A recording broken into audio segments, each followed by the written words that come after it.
అకాల వర్షం అన్నదాతల వెన్నులో వణుకు పుట్టిస్తోంది. ఏటా పంట చేతికొచ్చే సమయంలో కురుస్తున్న వర్షాలతో తీవ్ర నష్టం వాటిల్లుతోంది. ఆరుగాలం చేసిన శ్రమంతా వర్షార్పణమవుతోంది. ఓవైపు వరి కోతలు ముమ్మరంగా సాగుతూ ఉండగా కోసిన ధాన్యాన్ని రైతులు రహదారులు, ఖాళీ స్థలాలు, కల్లాల్లో ఆరబెడుతున్నారు. గతంతో పోలిస్తే ప్రస్తుత ప్రభుత్వంలో ధాన్యం కొనుగోళ్లు, నగదు చెల్లింపులు, సంచుల కొరతలో సమస్యలు లేకపోయినా అకాల వర్షాలతో చేతికొచ్చిన పంట ఇంటికి చేరకుండా పోతుందేమోనన్న భయాందోళన రైతులను వెంటాడుతోంది. ఏలూరు జిల్లాలో ఈ ఏడాది రబీలో 1,80,000 ఎకరాల్లో వరి సాగు చేశారు. ఓవైపు యంత్రాలు, మరోవైపు కూలీలతో వరి కోతలు సాగుతుండగా కోసిన ధాన్యాన్ని రైతులు రహదారులు, ఖాళీ స్థలాలు, కల్లాల్లో ఆరబెడుతున్నారు. దీంతో ఎక్కడ చూసినా ధాన్యం రాసులే దర్శనమిస్తున్నాయి.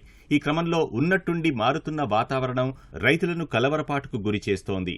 సాయంత్రం వరకు ఎండ తీవ్రత అధికంగా ఉన్నా ఒక్కసారిగా వాతావరణం చల్లబడటం, ఈదురుగాలులు, వర్షం బీభత్సం సృష్టిస్తున్నాయి. శనివారం కురిసిన వర్షానికి పలుచోట్ల ధాన్యం రాసులు తడిచిపోగా రైతులు వాటిని ఎండబెట్టుకుంటున్నారు. ఆదివారం రాత్రి మరోసారి వర్షం కురవడంతో అసలు ఈ సీజన్లో వరి కోతలు కొయ్యాలా వద్దా అనే సందిగ్ధంలో రైతులు కొట్టుమిట్టాడుతున్నారు. ధాన్యం కొనుగోళ్లలో ఎలాంటి సమస్యలు లేకపోయినా వాతావరణ మార్పులతో రైతులు బెంబేలెత్తిపోతున్నారు. సంచులు ప్రస్తుతానికి అయితే బాగానే ఉన్నాయండి. పంటం గట్ట అన్ని స్పీడ్గానే బాగానే ఉన్నాయండి. సాయంత్రానికి రోజు వాన కొట్టేస్తున్నారు. రైతులు మటుకు బాగా ఇబ్బంది పడుతున్నారు. 3 రోజులు ఆరబెట్టి మొన్న తెడిచి మళ్ళీ మొన్న ఎండబెట్టి మళ్ళీ రాత్రి మళ్ళీ తెడిచింది. కొనుగోలు అయితే స్పీడ్గానే ఉంది, కానీ వాతావరణం అనుకూలిస్తేనే ఏదైనా రైతు కొద్దిగా స్పీడ్గా ముందుకు వెళ్తానికి బాగుంటుంది.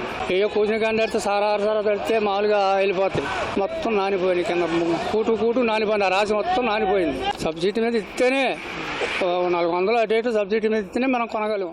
అకాల వర్షాలతో ముఖ్యంగా కౌలు రైతులు తీవ్ర ఇబ్బందులు పడుతున్నారు.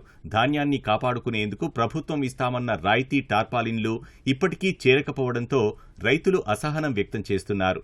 రోజువారీ అద్దెకు టార్పాలిన్లు తెచ్చి ధాన్యాన్ని కాపాడుకోవాల్సి వస్తోందని, ప్రభుత్వం ఇస్తామన్న రాయితీ టార్పాలిన్లు సకాలంలో అందిస్తే అకాల వర్షం నుంచి ధాన్యాన్ని కాపాడుకునే వీలుంటుందని చెబుతున్నారు. మేము సొంతంగా కుట్టించుకొని తెచ్చుకొని అది తెచ్చుకొని వేసుకుంటున్నాం కదండి. మేము లేదంటే ఒక 20 బరకల దాకా కుట్టించుకుంటాం.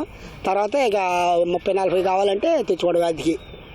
అదండి సంచులు చివరికి వచ్చినాయి, కానీ ఇప్పుడు రావట్లేదండి. అన్నీ ఇక ప్యాచ్ వర్క్లే. ఇప్పుడు వాళ్ళు ఇచ్చేది ఇప్పుడు బరకాలు అటువంటి ఇస్తా అన్నారు అనుకో, తెలిసింది అనుకో, జనాలు తెలియాలిగా, తెలియట్లా. ఎవరికాలు తెచ్చుకోవడమే. ఇప్పుడు అద్దెకి తెచ్చుకోవడం బరకం వచ్చి 30 రూపాయలు 10 రూపాయలు తీసుకుంటున్నారు.